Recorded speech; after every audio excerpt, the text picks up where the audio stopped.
మనం ఈ రోజున ఏ వారంలో ఏ దేవుణ్ణి పూజించాలి అంటే అన్ని వారాలు అందరి దేవుళ్ళని పూజించవచ్చు.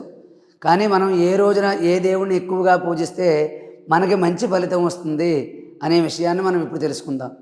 ముందుగా వారాలన్నింటిలో మొదటిది ఆదివారము. ఆది అంటేనే మొదలు. కాబట్టి ఈ ఆదివారం నాడు ఏ దేవుణ్ణి పూజించినా పూజించకపోయినా ముందుగా మనం సూర్య భగవాను పూజించడం అనేది చాలా విశేషం.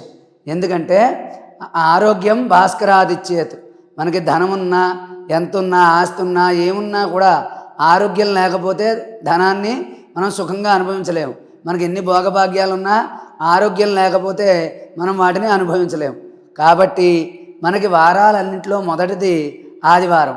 ఈ ఆదివారం నాడు సూర్య భగవానుడి యొక్క అనుగ్రహాన్ని మనం పొందినట్లయితే మనకి సంపూర్ణమైనటువంటి ఆరోగ్యం అనేది మనకి కలుగుతుంది.